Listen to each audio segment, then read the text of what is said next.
대한민국 출판사인 교학사가 아베 정권의 주장을 대변했다는 것입니다. 교학사 교과서는 위안부가 따라다녔다라고 하는 표현을 했습니다. 이것이 논란이 되자 최종 수정본에서는 강제로 끌려다니는 경우가 많았다라고 그렇게 붙였습니다. 형님, 다 한 명이라도 자발적으로 위안부 행렬을 신청한 사람이 있습니까? 없습니다. 그렇죠.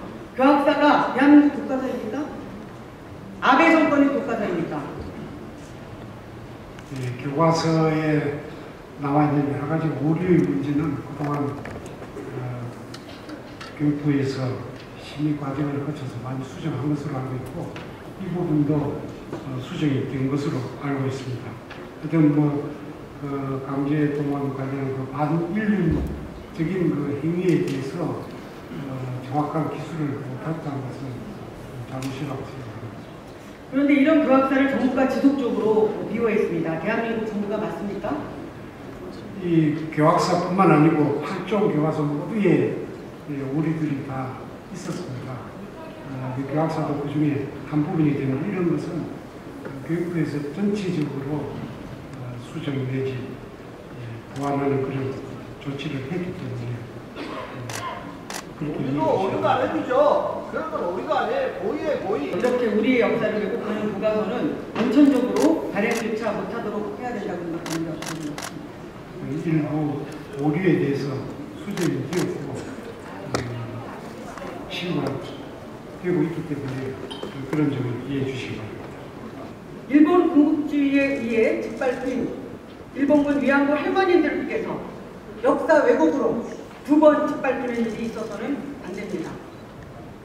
확고한 대책이 마련되어야 합니다. 우리 교과서 오류 문제에 대해서 말씀드립니다. 최근 3년간의 초중고교 검정 교과서 수정 보완 내역을 보면은 약 한 2만 7천 건이 넘습니다. 사실과 다른 자료 수정이 22% 해당되고 있습니다. 매년 평균 9천 건씩 발생했다고 보는데 이 원인이 어디에 있다고 보십니까? 한국사 교과서 둘러싼 그 논란 과정에서 확인된 사실이 지금까지 그 여러 가지 검정 시스템이나 이런 것이 충분히 좀 정밀하게 이루어지지 못해가지고 일단 검정을 한 뒤에 여러 가지 오류나 적절하지 않은 표현을 계속해서 수정하는 그런 그 관행이 있었다는 것을 확인하게 됐습니다. 그래서 지금 현재 교육부에서는 이 교과서를 좀 더 정확하게 사실에 입각해서 기술하도록 하기 위해서는 이 교과서 개발 시 전반에 걸쳐서 근본적인 개선 대책이 필요하다 이렇게 판단을 하고 그 작업을 진행 중에 있습니다. 교과서 감사문서가 1994년에 일식 4국에 있었습니다. 국장이 4명 있었는데 2013년에 1개과로 축소됐습니다. 담당 인원도 41명에서 10명으로 줄었습니다. 그렇죠? 예. 일본의 경우는 100명이 넘는 편수관이 있는데 우리는 10명 일부러 법령 개정 각종 민원을 청구해서 바꿉니다. 이런 상태에서 이게 되겠습니까? 교육부는 당장 한국사 교과서 태스크포스를 활발하게 활동해야 됩니다.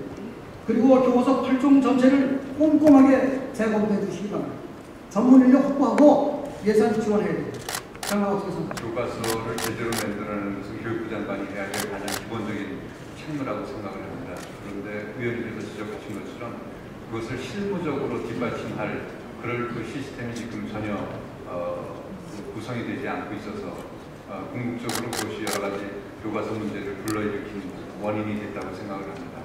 그래서 지금 여러 가지로 이 교과서 교육과정을 개발하고 교과서를 편찬하는 데 관련되는 그런 조직을 보강해서 앞으로는 정말로 제대로 된 그런 교과서를 만들어내도록 그렇게 하겠습니다. 교육부가 정상적인 행정을 했더라면 교학사는 절대로 책을 만들어낼 수 없었을 것입니다. 교육부가 통째로 무너지는 모습을 저는 안타까운 심정 바라보았습니다. 총리께 질문합니다. 교육부가 학생들이 교육을 해서 존재하는 부처입니까? 아니면 교학사 교과서를 위해 존재하는 부처입니까? 4대강 사업으로 만신창이가 된 환경부처럼 교육부는 교학사 교과서로 인해 산산이 무너졌습니다. 무너진 교육부의 권위, 정부의 권위를 총리는 어떻게 다시 복구하시려고 합니까? 교육부의 앞으로 편수 기능을 좀 강화를 해서 교육부의 편수 기능을 확보하면 무너진 교육부의 권위가 복구됩니까? 앞으로 교과서가 정확하게 기술될 수 있는 쪽으로 노력하겠습니다.